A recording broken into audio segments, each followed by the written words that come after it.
Ki nongwat benia bat nong tho history na kaleng kathan shatay la mingi kumju shabar jongkari India kilawan shasor Jowai ban na shimbanta ha ka jingalang kabatip kung ka 43rd session of the Northeast India History Association NEIHA.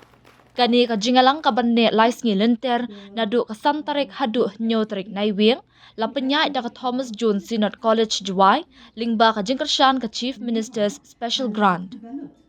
Ha kani ka jingalang lawan shimbenta palat arspa ngut ki delegates na kaleng kathan shatay la mingi. Ya ka jingalang la Plie da ukongsan Dr. W.R. Kharlukhi MP Rajya Sabha ha ka jingdon lang u Chief Executive Member jong ka JHADC ma Thombor Shiwan u President Barim ka NEIHA Professor J.L. Dawar kumju ka President Bathamai ka Professor Salam Irene ka Principal Thomas Jones Synod College Jowai Dr. I. Dakar UJB Bahata Charji, retired Professor Nehu, Kirio Paukmat Kasor Jowai, Kinohikai Nalor Kiwei.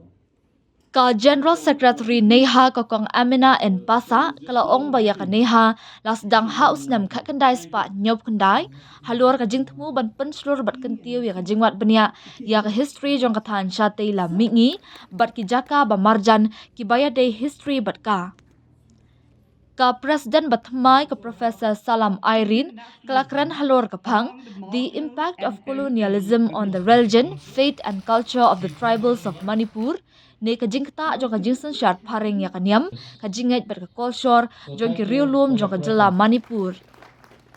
Ha kani ka jingalang laplai pai ba ru ek artli ki kat bala ai kerteng beetle culture amidst the valley in northeast India balatho dak Dr. Yade Shisha Ladia but a concise history of the freedom movement of India and Assam with special reference to Martyr Kushal Konwar balatho da Sristi Dhar Datta. Shwa kani laplai pai ba ru ya ka scarf jong kinong jantia kabadai kawai pat kadak ban itho ya ka culture ha karyam kabaj ringkat ka dustur. Ya ka jingalang la penyai da Vice Principal TJSC ba Wandi EH Lamin bat kakong Ana Rika Thma Local Secretary NEIHA 43rd Session kala ai ki kentien Kublai. The NEIHA was formed in 1979 with the principal objective of, within quotes, promotion and encouragement of the scientific study of Northeast India, unquote. And it's gone a long way to fulfilling this objective. The proceedings volumes of every session before the next session comes up. And this has been done without any interruption, with the only exception of the COVID period.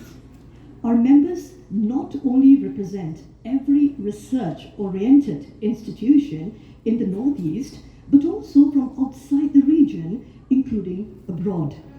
The membership pattern of NEIHA is also representative of various social science and interrelated academic disciplines.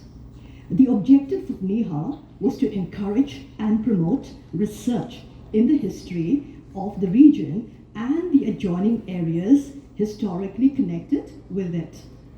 We take some pride in our success in this account. We emphasize research in such fields that are socially meaningful and relevant in creating an awareness in the historical basis of the problems confronting the region and experiments in social and economic development and the response and the reaction of people towards development schemes. Our Honorable MP and CM would like to take note of that. Some other broad areas taken up by NEIHA include ethno-history, urban and rural history, women's studies and gender relations, trade, particularly frontier trade, inscriptions and coins. I'm happy to report that one of our former presidents was an Englishman, Nicholas Rhodes, who dealt with the coinage of Northeast India, and you should be happy to know, very proud to know, that one of his celebrated books is The Coinage of the Giants. I hope this book will be in your possession. In this conference, we are honored to have our delegates from Japan, Dr. Kaburagi, and Professor Ashfaq Hussain, who is the chairman and the chairman of the Department of History, Dhaka University. We also have two valued members of NEIHA here, as announced, Professor J.B. Bhattacharjee. I think many of the older members in this house, on the floor of the house, would remember Professor J.B. Bhattacharjee. He has been a very loved teacher of what is today the Kyang Namba College, and he was popularly, lovingly known as Le Noi, right?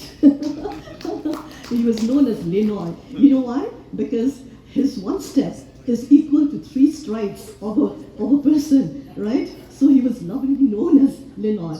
So he's retired as a Vice Chancellor of Assam University.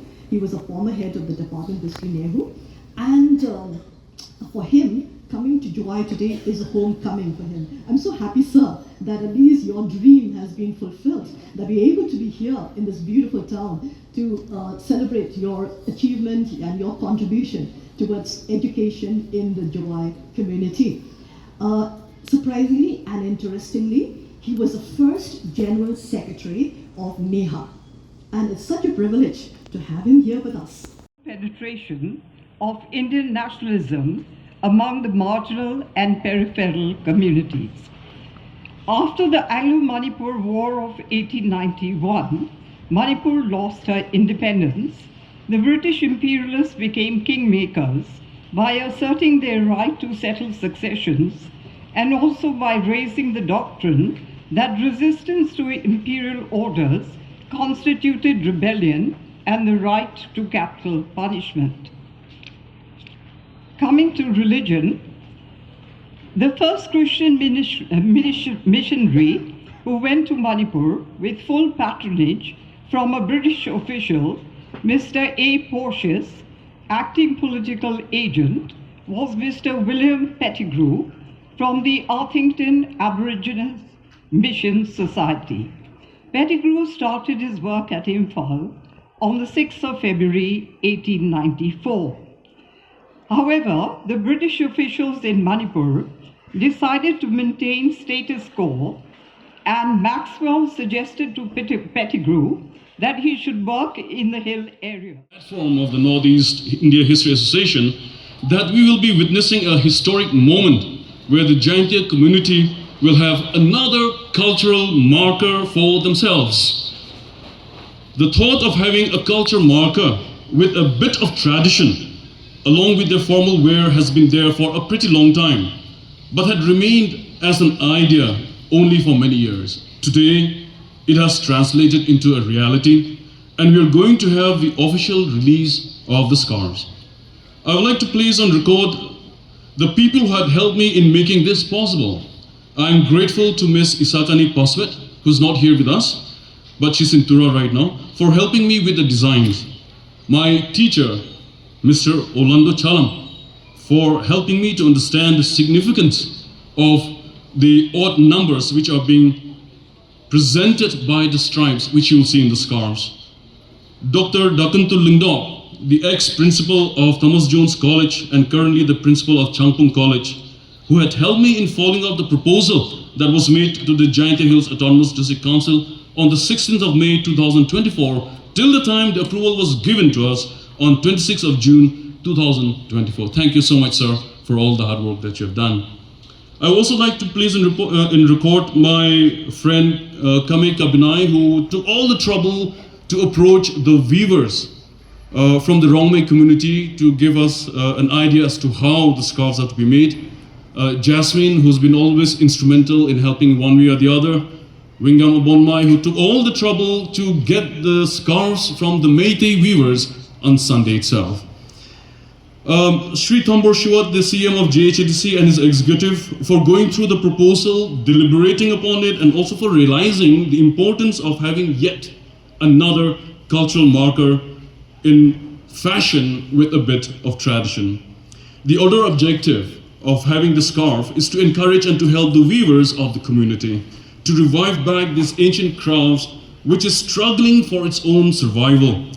At the moment, I am getting help from the Naga Rongmei weavers, the Meitei weavers from Manipur, and Professor JB had even given me a bit of insight just now when I informed him that we got all the scarves from Manipur, and also, of course, getting the scarves from the Bhoi region.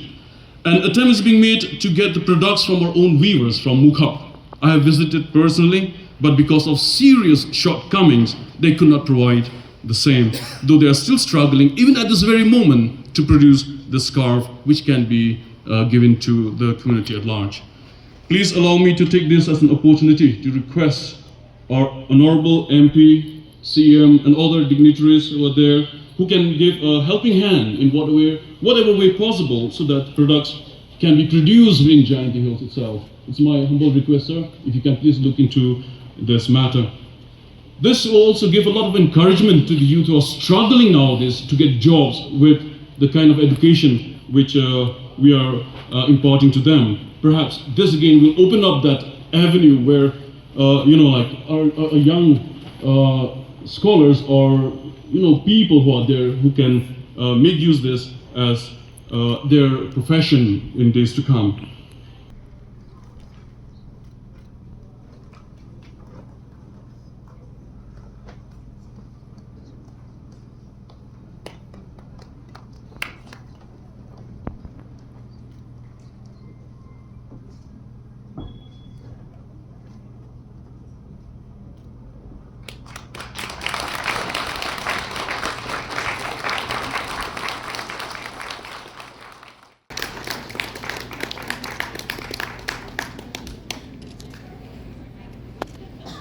Heartfelt thanks to the Northeast India History Association for always being a faithful encourager to research, write, to read our papers and to publish. I especially thank the General Secretary, Professor Amena Pasar, for giving me the platform to release this book at the 43rd session of the Northeast India History Association in Jowai. Jowai holds a very special place in my heart. Well, this book is an outcome of the help received from many people and personalities, and I thank them for everything that they have done.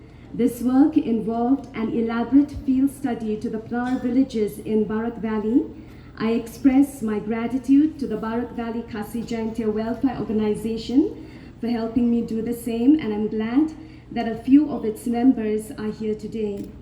I am very thankful to Professor Sir J.B. Bhattacharjee, Professor Sir David Aimley, and Professor Sir Thakur for their pre-publication reviews. A special mention has to be made for the immense help given by Professor Sir Thakur to bring this work into a book form. Beetle Culture Amidst the Valley in Northeast India is a revised version of my PhD thesis titled Pan Punjis of the Pnar in Barak Valley 2018. The book talks about the Pnars predominantly from the southern slopes of the Jayanti Hills who finds a home in a geographical location known as Barak Valley in South Assam with betel leaf or pan leaf cultivation as a factor.